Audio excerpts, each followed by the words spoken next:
All right, Cameron Kicklighter here with Joel and Ashton Kiesner. Thank you both for being here.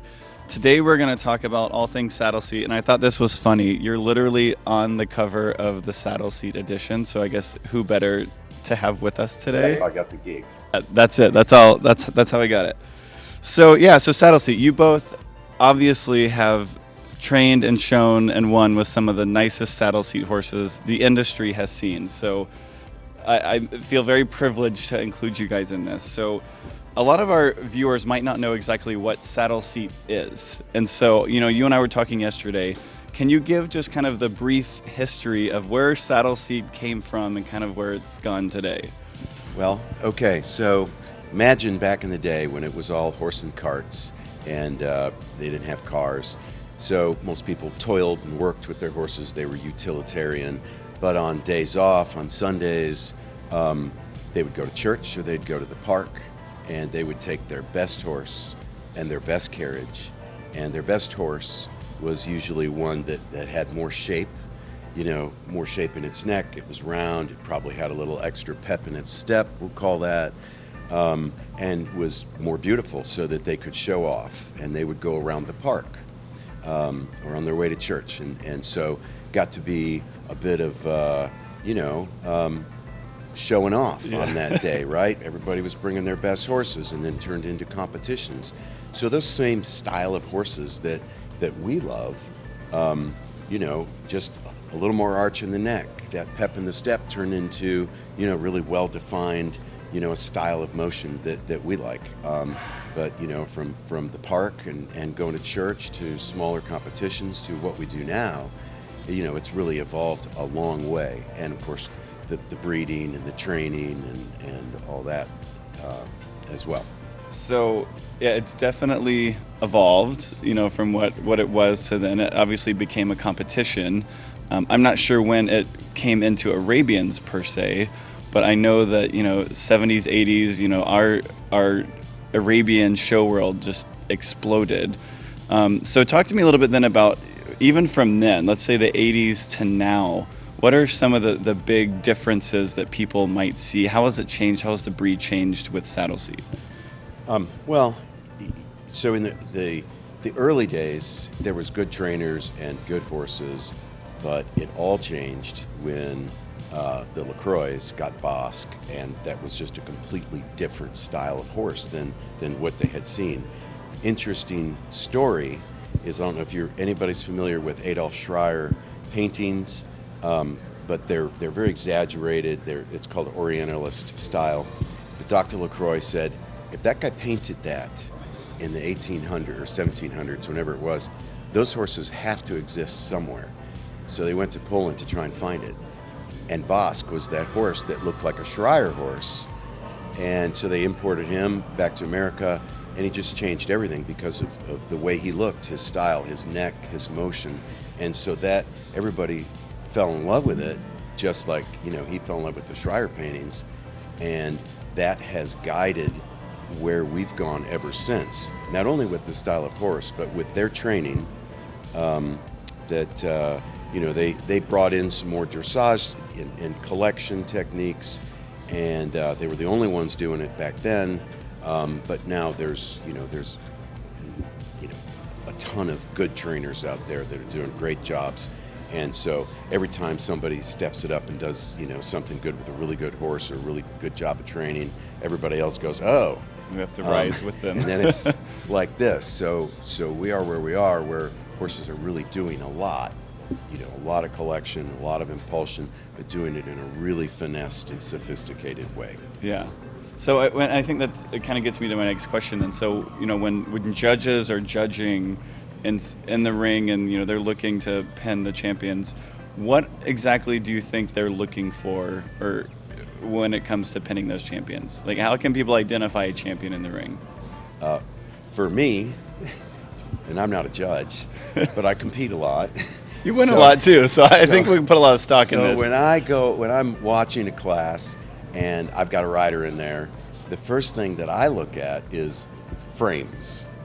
And the frame describes the horse's frame, how they're balanced, where their head carriage is, If they're flat or if they're shifted, the next thing is their motion. Is it consistent and fluid?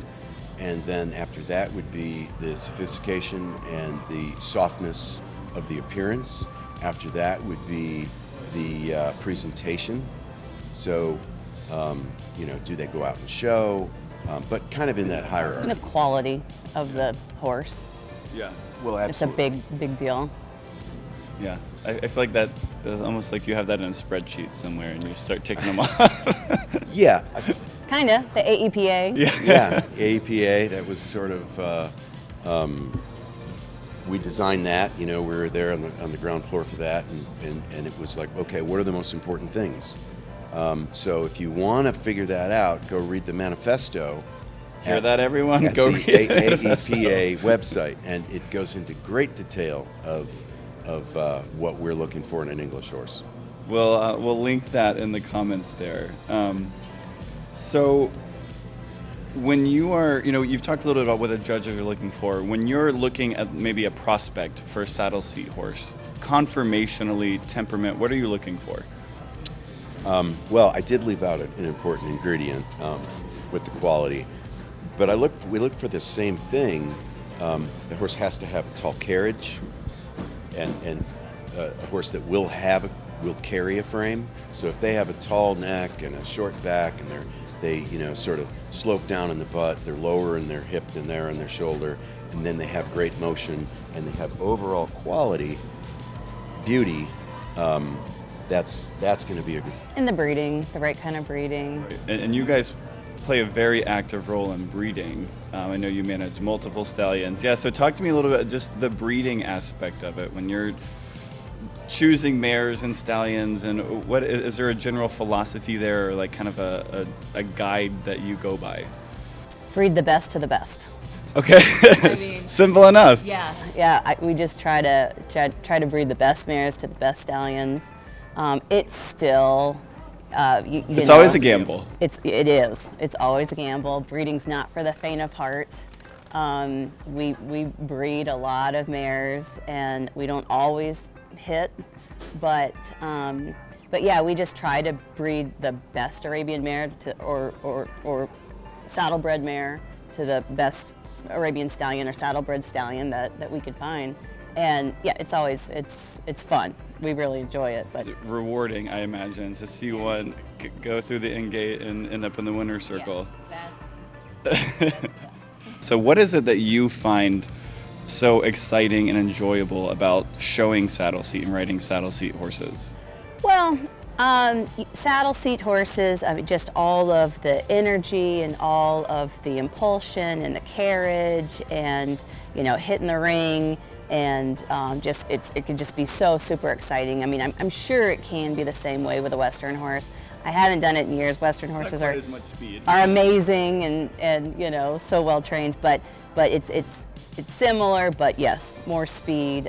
But to be able to have that horse just move underneath you and with a touch or a leg or something, and that I find the most exciting. It really is one of the most fun things in the world, I think. So when you guys work with a ton of amateurs, so is there like a philosophy that you try and instill upon them, or some common little nuggets of wisdom just for any of our viewers who might be starting out or kind of getting into this? Like, is there anything you find yourself repeatedly saying to people? Oh my gosh, I'm always like, just go have fun. Remember what we've learned in lessons and stuff like that, and just think slow and go out there, pertaining to showing. Right. Just to go out there and have a good time. Joel always says, the one that has the most fun wins. That's so true. There's some riders, they always look like they're having a blast. No matter the ride they're having, they look like they're having a good time. So. Well, and it means a lot of things. So the person having the most fun, it means that they are having fun. Why though? Because their horse is doing what they want. They're out there, showing their stuff. They have confidence. So all those things. So if you can put yourself in that position that you can be the one that has the most fun, it always comes out roses. Yeah, I love that. So last thing is, I know you guys are very busy. what is something you wish you knew 20 years ago about Saddleseat or training or showing? What's something you wish that you could just go back and tell yourself?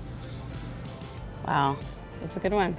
Yeah, that's a good one. Can we get back to you? Yeah. So much. Yeah, so much. Anything that comes to I mind. mean, we're constantly learning and changing and trying to improve and evolving. You know, the biggest thing that I've learned over the years, and it wouldn't be specifically about, you know, what to do with a horse. It would just be that it is a process. Mm-hmm. And if you don't love horses and don't love doing it for the horses, just then it's not for you. But the process and just enjoying that part of it, and just doing it for your own reasons, for your own love of the horse, not for anybody else, it's a better situation. And I think for Saddleseat in particular, because, you know, when you start a Saddleseat horse, sometimes it doesn't look like how it's going to in the end. It's definitely a process, and it takes a long time to get there. So I think that that's a very wise statement there.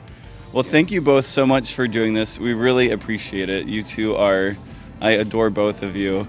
Thank you so much, and yeah, talk to you soon.